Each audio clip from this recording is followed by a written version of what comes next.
fundamentally misguided effort to stop Americans from using drugs, the United States Department of Defense has provided over $4 billion in surplus military equipment, often from war zones overseas, to local police for free.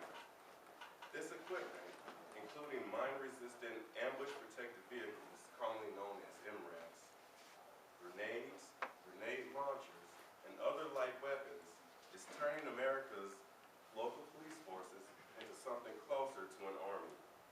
The so-called war on drugs has failed to stop drug use, diverted resources from addiction treatment, and had the dangerous effect of militarizing our federal, state, and local law enforcement. In 1996, Congress gave the Department of Defense the expanded authority to provide excess military equipment to law enforcement.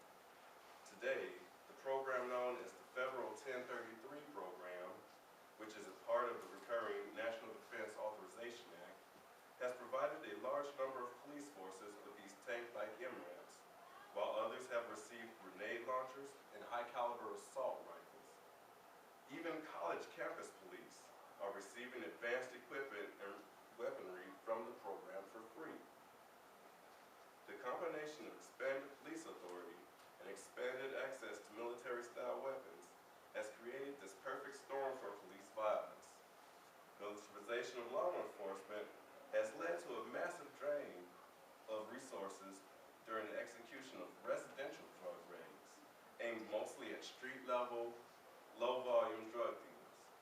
Furthermore, militarization fails our country by not solving the addiction problem while simultaneously blurring the line between police and military personnel.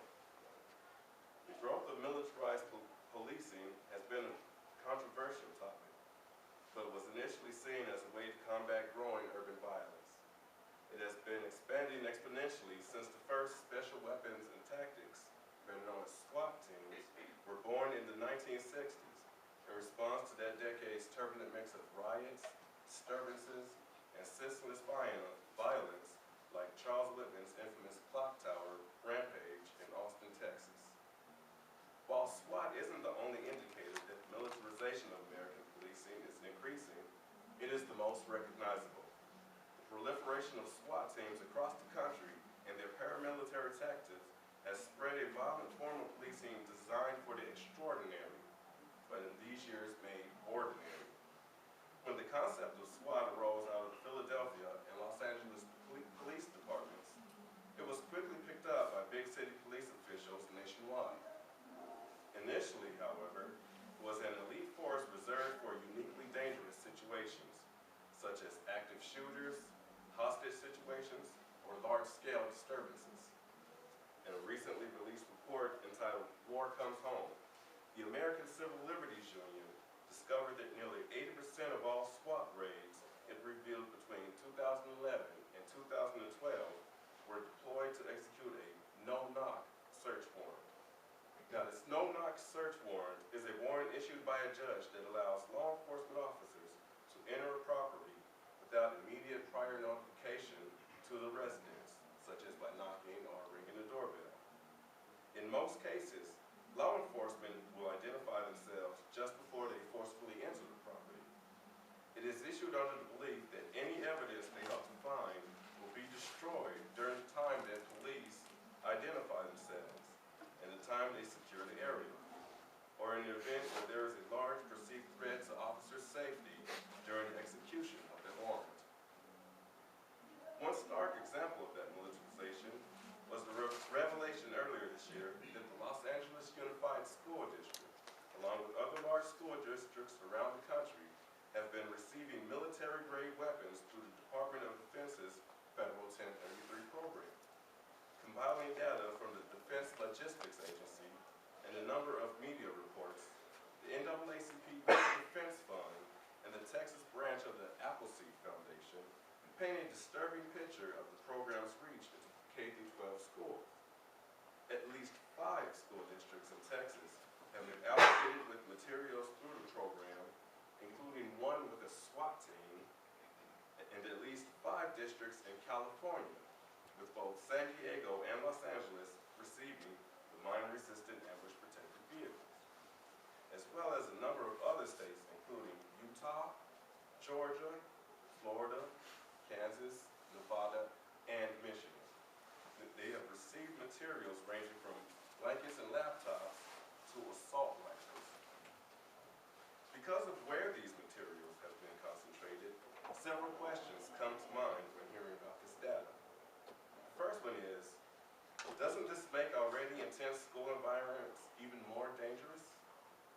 And secondly, you may ask, does it or does it not contribute to the criminalization of youth of color in particular? The disproportionate punishment of Black and Latino students for the same behavior as their white peers is so well documented that earlier this year, the U.S. Departments of Justice and Education expressed concern that such disparities may constitute a widespread civil rights violation.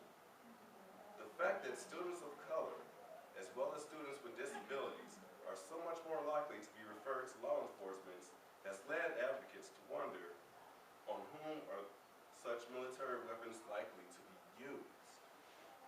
The militarization of school-based police forces are not reserved to the high school campus. College campuses have become increasingly involved in the federal 1033 program. Through the program, Ohio State University received a 19-ton armored truck called a Max Pro earlier this year. It's built to withstand ballistic arms fire and minefields. The University of Central Florida received a modified grenade launcher. And the University of Michigan's campus police are attempting to use federal funds to buy military-grade body armor. Like other police departments, campus security can purchase military equipment through grants from the Department of Homeland Security or the Department of Justice, or they simply get the equipment for free straight from the Department of Defense. These federal agencies provide the wartime weaponry and equipment with no training and little oversight, while federal taxpayers pick up the tab worth billions of dollars. At least 5 universities in the state of Indiana already had armed their officers with military leftovers, according to an Indianapolis Star review of public records. Community and campus police in Indiana have obtained more than 4,400 items since 2010 through a program that distributes surplus military supplies, according to the Star's review. The agencies pay only the cost of delivery. University police have obtained body armor, military vehicles, and M14 and M16 rifles. At Indiana University, Bloomington, the equipment includes 6 M16 rifles, according to records obtained from the Indiana Department of Administration. Paying only the cost of delivery offers departments big savings for weapons that originally cost the government between $120 and $500. Now, unsurprisingly, the results of this excessive militarization are very tragic. Militarized police aiming rifles at peaceful protesters on the streets of Ferguson, Missouri. A paramilitary SWAT team raiding a house in the middle of the night just to search for drugs. Campus police armed with M14 rifles and full riot gear. Incidents such as these demonstrate that arming police like soldiers makes us less safe by encouraging a policing culture in which law enforcement treats people like the enemy rather than the people they are supposed to be protecting and serving. There have been many instances just in this past year that show how militarization has led to the negative outcomes for both the police and the communities they serve. A Georgia SWAT team shot and killed an armed homeowner during a September 24th drug raid sparked by the word of a self-confessed meth addict and burglar who had robbed the property the previous day. No drugs were found. The man's name is David Hooks, who is 59 years old, and who is the 34th person to die in U.S. domestic drug law enforcement operations this year. According to local Georgia station WMAZ-TV, the Lawrence County, Georgia Sheriff's deputies with the Drug Task Force and Special Response Team as part of their greater overall SWAT team conducted a no-knock search on Hooks' home in East Dublin, Georgia on the evening of the 24th. When the raiders burst through the back door of the residence,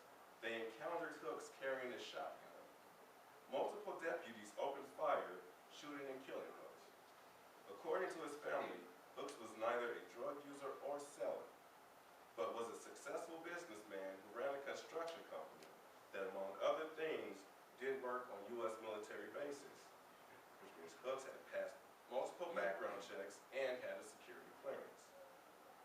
And of course, we all know about the shooting of Michael Brown, which occurred just after noon on Saturday, August 9th in Ferguson, Missouri, which is a suburb of St. Louis. Now, Brown, who was an 18-year-old black man, was fatally shot by Darren Wilson, a 28-year-old white police officer. The disputed circumstances of the shooting and the resulting protests and civil unrest received considerable attention in the United States and abroad. In the months that have followed, the town with a population of about 21,000 has seen massive protests in response to the shooting, as some witnesses said Brown had his hands up when he was killed. The police, if you look at pictures of the protests, they have short-barreled 5.56mm rifles based on the military M4 carbine design, with scopes that can accurately hit a target out to 500 meters. On their side, they carry pistols. On their front, over their body armor, they carry at least 4 to 6 extra magazines loaded with 30 rounds each. Their uniform would be mistaken for a soldier's if it weren't for the police tab on it. They wear green tops and pants fashioned after U.S. Marine Corps' MARPAT, which is Marine pattern, camouflage pattern. And they stand in front of those massive up-armored trucks called a Bearcat, which is similar to the MRAP. In Ferguson and beyond, it seems that some police officers have shed the blue uniform and put on the uniform and gear of the military, bringing the attitude along with it. That the militarization of local law enforcement agencies, fueled in large part by federal equipment and funds, has received congressional hearings. Senators have criticized what they describe as a lack of coordination, training, and oversight by the 3 federal programs, which are administered by the Departments of Defense, Homeland Security, and Justice, which transfer these federal funds and equipment to local law enforcement agencies. Lawmakers argued that over recent decades, the programs have contributed to increasingly militarized police forces. Images of violent clashes between heavily armed police officers and protesters in Ferguson, Missouri, have forced the federal government to review its policy of providing local police forces with this military-style equipment. But the Department of Homeland Security made reference to the terrifying aftermath of the Boston Marathon bombing, when police officers wearing camouflage, masks, and full body armor went from house to house hunting for the bombers. After the search ended, neighbors gathered in the streets and cheered. That testimony from the government agency responsible for the largest share of domestic security grants highlights the political hurdle that Congress and the White House face.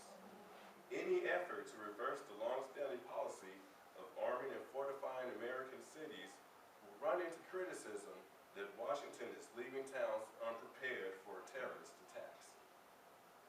Homeland Security and Justice Department grants, along with equipment giveaways from the Pentagon, have provided the police with automatic weapons, heavily armored trucks, night vision goggles, some forms of aircrafts, and more. These programs were created or greatly expanded after the terrorist attacks of September 11, 2001, and have been among the most popular programs for politicians in Washington and around the country.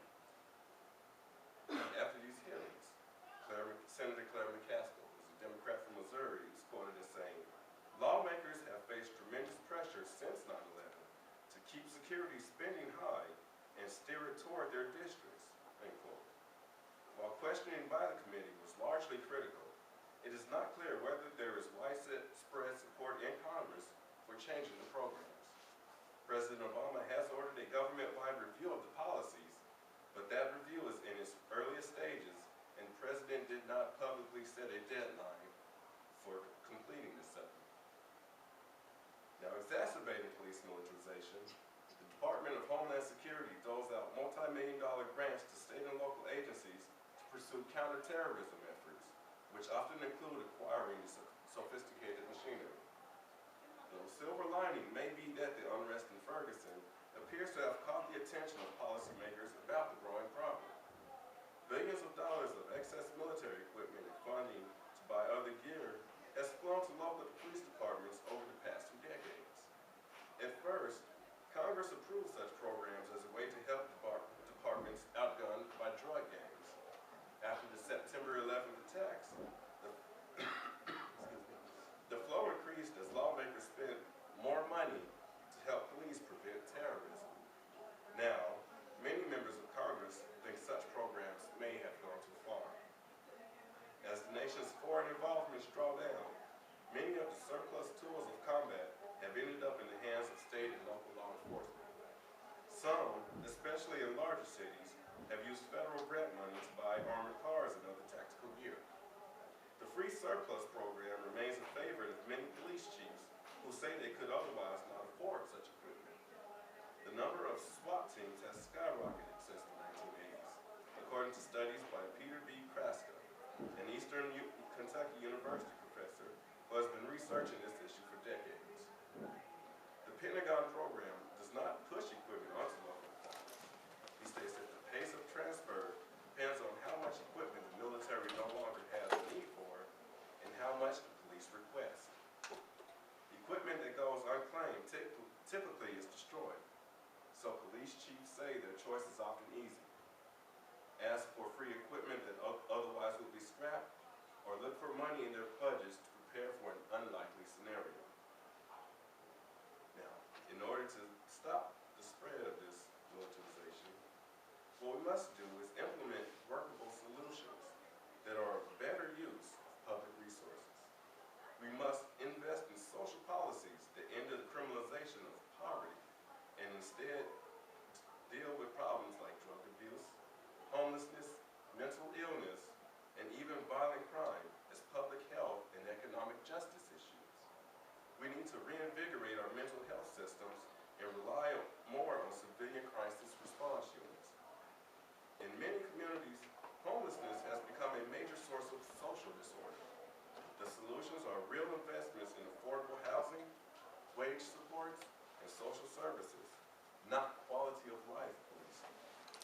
Across the country, community-based organizations, sometimes working with local health departments, are addressing youth violence through peer mediation, gang truces, and youth development rather than gang databases and mass criminalization. While we'll always need some form of state body to exercise force in the interest of the common good, that use of force should be limited, proportional, and always the last